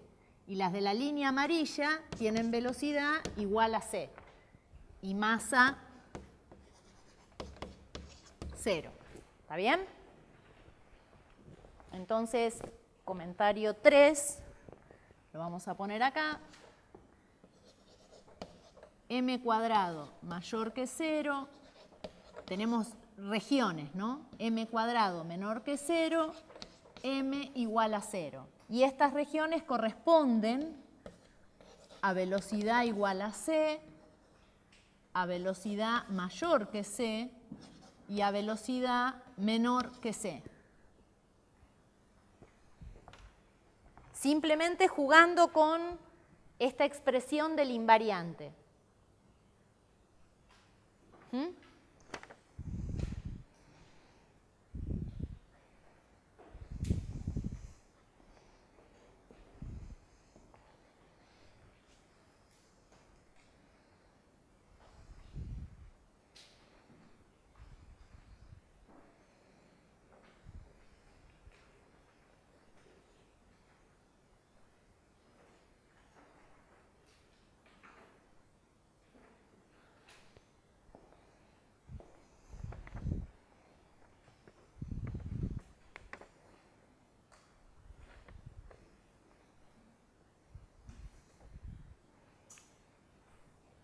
Un comentario únicamente para que lo piensen. Si uno pensara en partículas que tienen masa al cuadrado menor que, o sea, tienen una masa imaginaria, ¿no? Uno diría, bueno, ¿cuál es el problema para esas partículas? Si uno quiere ser riguroso, ¿no? Uno dice, bueno, le permito que la masa sea imaginaria, a ver a dónde me lleva, sigo con la construcción, a ver dónde me topo con algún inconveniente. Bueno, el primer inconveniente con el que uno se encuentra es que la energía no hay una energía, no tiene cota por abajo. La energía puede ser tan negativa como uno quiere. Por ejemplo, es una de las cosas que empiezan a no funcionar si uno piensa en partículas de masa imaginaria. Lo que uno va a ver es que si uno pide masas físicas, todas las partículas con masas físicas, que son las que conocemos, están dentro del cono. Están dentro del cono y tienen velocidad restringida, tiene una cota superior la velocidad, que es la velocidad de la luz, que son las partículas que viven sobre las líneas amarillas, que son los fotones. ¿Está bien? Y ahora me gustaría, a pesar de que ya tenemos la fórmula que queríamos en el pizarrón, dar un pequeño paso más para definir, y con esto sí terminamos, para definir la fuerza como cuadrivector. Porque arrancamos de F igual M por A y todavía no llegamos a algo parecido, pero estamos muy cerca.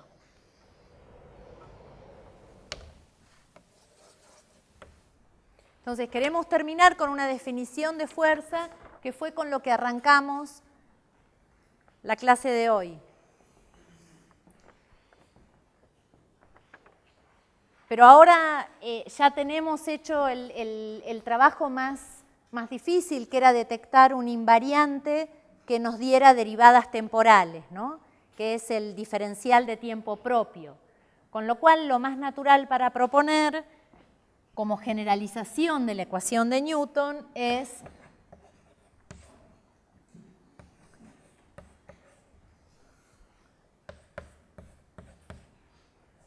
déjenme poner siempre los índices abajo.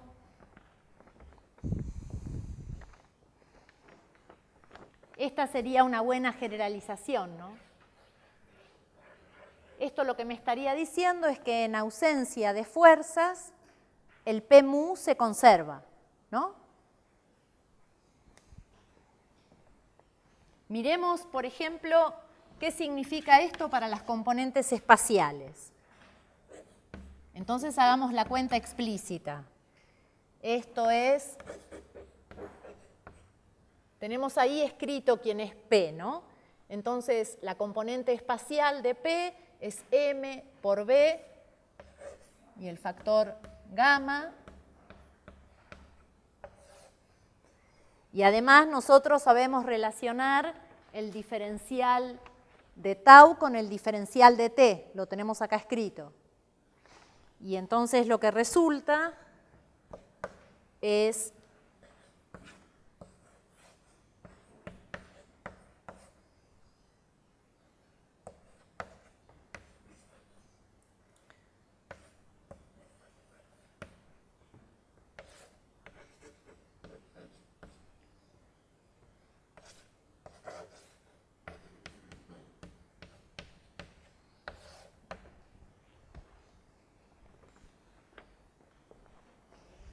este factor que está acá afuera vino culpa de esta relación entre los diferenciales y lo que quedó dentro de la derivada temporal es la componente espacial del cuadrivector impulso. ¿Está bien?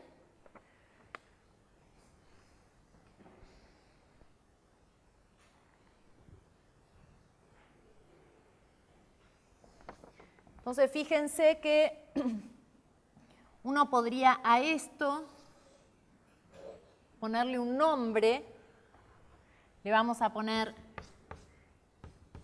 Fn,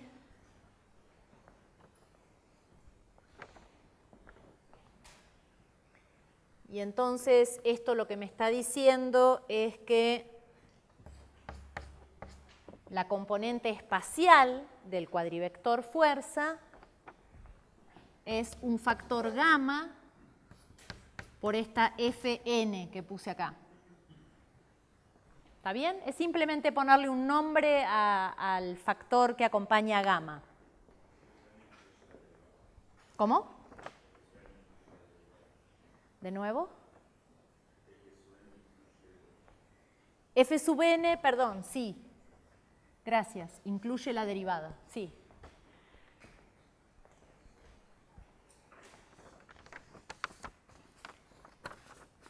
Entonces ahora prestémosle un poco de atención a esta Fn, que es la derivada temporal de, y déjenme reordenar las cosas de esta manera.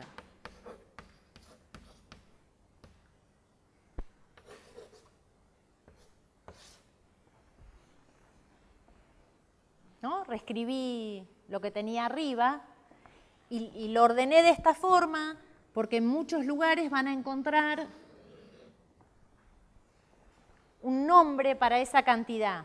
Fíjense que esto es, para que se parezca al impulso newtoniano, esto tendría que ser una especie de masa que depende de la velocidad multiplicado por v. ¿Está bien? Es un mv donde ahora hay una masa que cambia con la velocidad. Que cuando la velocidad es 0, es efectivamente la masa en reposo.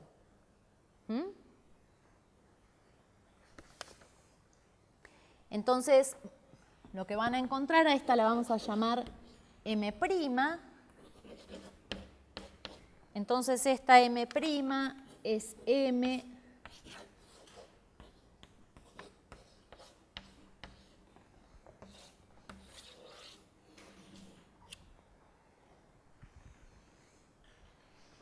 y a esta M se la llama masa en reposo.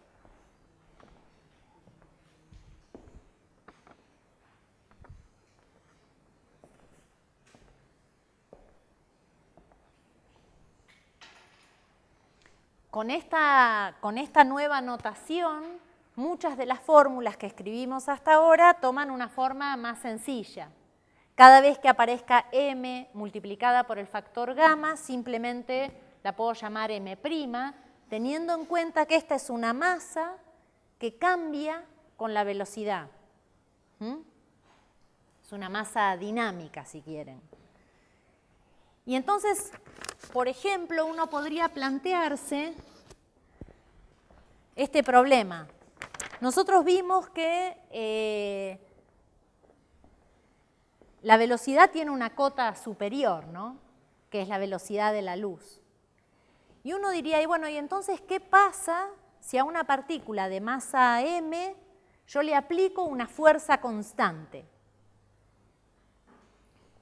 Desde el punto de vista de F igual m por a, una fuerza constante lo que va a introducir es una aceleración constante y esa aceleración constante va a hacer que la velocidad crezca linealmente con el tiempo, ¿no? Bueno, ahora uno puede pensar qué pasa en esta situación. F constante, la pregunta es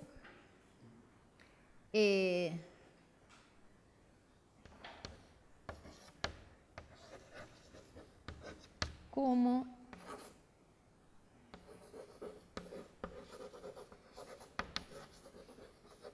evoluciona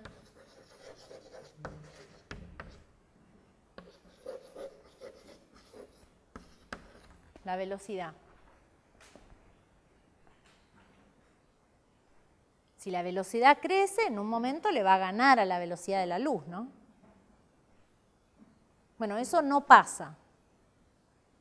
Y no pasa gracias a que cuando la velocidad crece, también cambia la masa.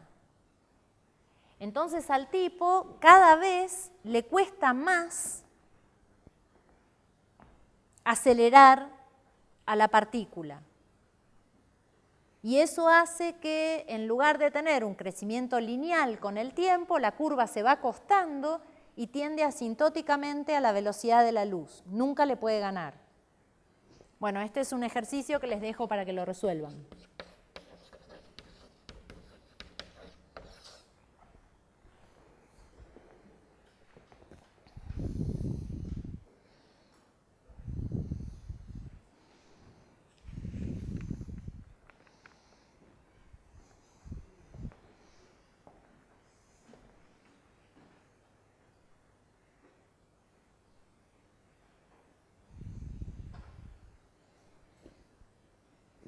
¿Alguna pregunta hasta acá?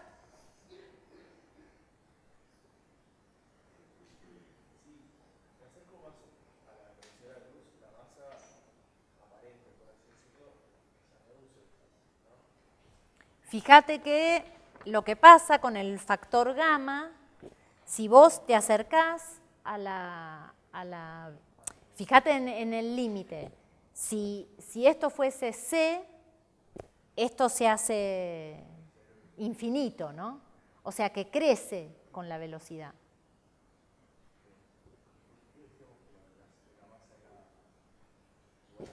Acá. No, lo que pasa es que las fórmulas que están escritas así, estas fórmulas que están escritas así, tenés que tomar correctamente el límite, ¿no? Porque si B es C, acá tenés un 0, pero arriba también tenés un 0. O sea, lo que digo es que si uno mirara, por ejemplo, el cuadrivector arriba, ¿no? Si mirás el cuadrivector impulso en el límite B tendiendo a C, esas cosas te dan infinito. Diverge la energía y diverge el impulso en el límite B tendiendo a C. Entonces hay que ser cuidadoso porque vos decís, bueno, pará, sí, tengo un dividido 0, pero arriba también tengo un 0. O sea, lo que en realidad está pasando es que la relación de dispersión es lineal y la relación entre energía e impulso es simplemente C. ¿Mm? Sí. Y para problemas como el que tienen en la guía de choques, lo que uno va a plantear es que, tal como uno hacía en los problemas clásicos, que la sumatoria de los impulsos, cuadrivectores ahora, iniciales, tienen que ser igual a la sumatoria de los impulsos finales, cuadrivectores, con lo cual me da una ecuación para la conservación de la energía y una ecuación para la conservación del momento. Y algo interesante que pasa en el ejercicio que tienen planteado en la guía es que supongamos un choque plástico, ¿no?, en donde tenemos dos partículas que chocan, quedan pegadas y siguen juntas las dos partículas. Uno diría, bueno, ¿cuánto vale la masa final de la partícula que resulta de haber quedado, cuando se quedan pegadas dos? Bueno, la masa final, uno diría, es la suma de las masas iniciales. Bueno, eso no sucede así en un choque relativista. Entonces, algo intuitivo, así como la simultaneidad uno pensaba que funcionaba en todos los sistemas de referencia, bueno, cuando uno plantea un choque relativista, la conservación de la masa viene mezclada, ¿no?, con la conservación del impulso y de la energía, con lo cual la suma de las masas no da la masa resultante. De hecho, Einstein cuando escribió esta relación para el cuadrivector impulso, el tipo sacó unos años después, en 1905 publicó el primer artículo. Y unos años después publicó otro artículo refiriéndose a las consecuencias que podía tener esto de tener una energía asociada al reposo. Bueno, con esto cerramos. ¿Alguna pregunta más? ¿No? Bueno, entonces cerramos aquí. La próxima ya Chule retoma. ¿Cuántas clases? Chule, 2, ¿no?